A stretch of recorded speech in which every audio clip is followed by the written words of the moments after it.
الحمدللہ رب العالمین والصلاة والسلام علی رسولہ الکریم وعلی آلہ واصحابہ اجمعین، اما بعد فاعوذ باللہ من الشیطان الرجیم، بسم اللہ الرحمن الرحیم۔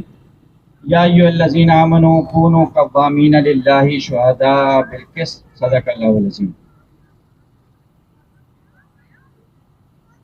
قابل احترام جناب سید سہیل بلال صاحب ناظم علاقہ، جناب وسیم مرزا صاحب یو سی چیئرمین، دیگر منتخب عوامی نمائندوں، ذمہ داران جماعت، بزرگوں، نوجوانوں، میری ماؤں، بہنوں، بچے اور بچیوں، السلام علیکم ورحمۃ اللہ وبرکاتہ۔ وعلیکم السلام۔ سب سے پہلے تو میں اہلیان ملیر کو مبارکباد پیش کرتا ہوں کہ جو اپنے حق کے لیے یہاں سوداباد چورنگی کے ایک روڈ پر دھرنا دیے بیٹھے ہیں، جو احتجاج کی کال تھی، لیکن الحمدللہ جتنی بڑی تعداد کے اندر آپ یہ نکلے ہیں، امید ہے کہ آپ کا مسئلہ جلد حل ہو جائے گا انشاءاللہ تعالی۔ اس مزاحمت کے اندر ہی زندگی ہے، اپنے حق کے لیے باہر نکلنا یہ سنت نبوی بھی ہے۔ اس حق کے لیے ہمیں ہر وقت چاقو چوبند رہنا چاہیے، جو ہمارا بنیادی حق ہے۔ ابھی ذمہ داران کے خطاب سے پہلے یہاں ایک بچی، ملیر کی ایک بیٹی، کراچی کی بیٹی تقریر کر رہی تھی، اور اس کی باتیں سن کر کلیجہ پھٹا جا رہا تھا کہ حکمرانوں، تم کراچی کے ان بچوں کے ساتھ، ان نوجوانوں کے ساتھ کیا کرنا چاہتے ہو؟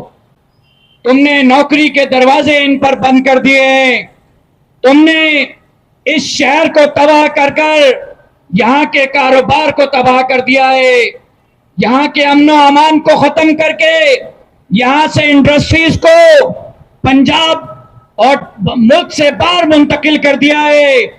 ان پہ روزگار کے دروازے بھی بند ہیں، کوٹا سسٹم کی وجہ سے ان پر سرکاری نوکریوں کے دروازے بھی بند ہیں۔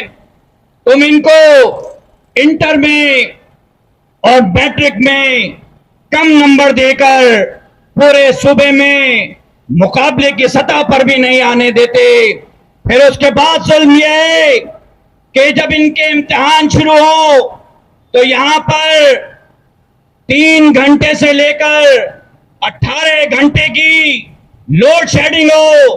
یہ کس وقت پڑھیں گے، کس وقت آرام کریں گے، کس وقت تیاری کریں گے؟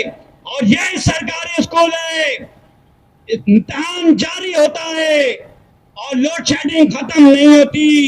میٹرک بورڈ نے بھی کہ الیکٹرک انتظامیہ سے کہا تھا کہ الیکشن، یہ جو امتحان کا وقت ہے، ان اوقات میں تو لوڈ شیڈنگ ختم کرو، لیکن بچے اور بچیاں جن کے پاس بیٹھنے کے لیے کرسی نہیں ہے، جن کے پاس روشنی کا انتظام نہیں ہے، اور اس شدید گرمی کے اندر وہ اس اسکول کے اندر امتحان دینے پہ مجبور ہیں، ایڈمٹ کارڈ بھی ان کو دیر سے دیے جاتے ہیں۔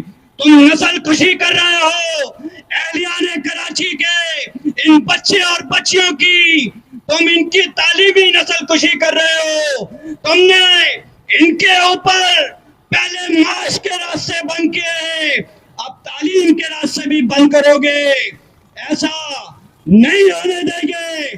جماعت اسلامی کا ایک بندہ ہوگا، ایوان میں گرجے گا انشاءاللہ، گلیوں میں گرجے گا، چوکوں پہ گرجے گا، اور تمہارے سارے وہ مکروہ چہروں کو بے نقاب کرے گا۔ تم سمجھتے ہو کہ ہم کے الیکٹرک کے خلاف مظاہرہ کر رہے ہیں؟ نہیں، ہم کے الیکٹرک کے خلاف مظاہرہ نہیں کر رہے، ہم ان کے سہولت کاروں کے خلاف مظاہرہ کر رہے ہیں۔ اور کون ہے وہ سہولت کار؟ آئیے دیکھتے ہیں وہ سہولت کار کون ہے. ہاں، سہولت کاروں میں پہلا نام اس شہر کے ان لوگوں کا آتا ہے جو صرف آواز لگایا کرتے تھے اور 5 منٹ کے اندر 100 لاشیں گرتے تھے، شہر بند ہو جاتا تھا. آج وہی لوگ فارم 47 کے نتیجے کے اندر کراچی کے نمائندے بنے بیٹھے ہیں. شعیب بھائی کہہ رہے تھے کہ یہاں کا ایم پی اے اس کو ایم پی اے نہ کہے.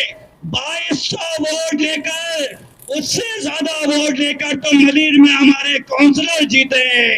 2200 ووٹ لے کر ایم پی اے نہیں بنتا. اور دیدم کشتم بس خالی بیٹھے ہوتے، واسکٹ پہن کے آتے، کوٹ پہن کر آتے. اسمبلی میں بولنے کے لیے ان کے پاس کوئی جملے نہیں ہیں. اہلیان کراچی کے لیے ان کی زبانیں بند ہیں. کیوں؟ ان کو تو مراعات چاہیے، ان کو تو عیاشی چاہیے. آخری چانس ہے، فارم 47 کی وجہ سے پہنچ گئے ہیں. آپ سب کو معلوم ہے نا، ان جگہوں پر کوئی ہے. میں نے سنا، آپ نے نہیں سنا ہوگا کہ کسی نے پتنگ کو ووٹ لگایا، کسی نے ایم پی اے کو بھی ووٹ دیا. میں نے سنا، ایک عورت سے سنا، صرف ایک عورت سے. اور وہ کون تھی؟ اسمبلی میں موجود تھا، میں میرے بالکل پیچھے موجود تھے. اور ایک ایم پی اے جو خواتین کی مخصوص نشستوں پہ جیت کے آئی تھی، وہ اپنے ایم پی اے سے کہنے لگی کہ میں نے تو آپ کو ووٹ دیا ہے. میں نے پلٹ کے فوراً کہا کہ اہلیان کراچی میں آپ وہ واحد عورت ہیں جس سے میں نے سنا کہ کسی نے انکم کو بھی ووٹ دیا ہے. اور وہ آج حلف اٹھانے آئی تھی اور وہ کہنے لگی آج آپ نے ڈسکیں بجانی ہے. جب میں نے وہ حلف اٹھانا ہے، بدلہ برابر کرنا ہے، تو اتنے ہی ووٹ پڑے ہیں ان کو اس شہر سے. یہ تو رخصت ہو گئے ہیں، ان کو اپنی گفتگو میں بھی شامل نہ کریں. یہ چلے گئے ہیں، لیکن ان بچیوں کے لیے، ان نوجوانوں کے لیے، ان علاقوں کے لیے کون بولے گا؟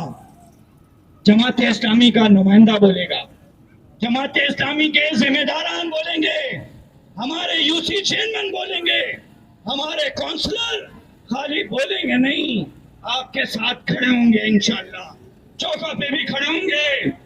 اور میں وفاقی حکومت سے کہنا چاہتا ہوں، اس وفاقی حکومت سے جس میں ہمارے فارم 47 کے ایم کیو والے بھی موجود ہیں، جس میں پیپلز پارٹی بھی موجود ہے، اور جس میں وہ بھی موجود ہیں جو بادشاہ بن کے سعودیہ سے آئے ہیں، اور سب ہیں جو ایک دوسرے سے بھی منہ چھپاتے ہیں. عوام میں تو جانے کی ان کے اندر سکت ہی نہیں ہے، اخلاقی جرت ہی نہیں ہے. یہ وہ ٹرائکا ہے اور بدقسمتی تھے. میں پی ڈی آئی سے بھی کہتا ہوں کہ 4.25 سال ان کی یہاں گورنمنٹ رہی، لیکن کے الیکٹرک کے معاملے پر، عارف نقوی کے معاملے پر انہوں نے بھی خاموشی اختیار کی ہے. وہ بھی اس میں برابر کے شریک ہیں. اسی لیے نہ تو اسمبلیوں میں، نہ تو احتجاج پر، نہ تو پریس کانفرنس میں ان کے زبان سے ایک لفظ بھی کے الیکٹرک کے ظلم و ستم پر نہیں نکلتا. آپ یقین کیجئے کہ جماعت اسلامی بھی انشاءاللہ خالی جماعت اسلامی ہے جو کراچی کے اس مسئلے کو دیگر مسئلوں کے ساتھ اس کو بھی حل کرنے کی صلاحیت بھی رکھتی ہے.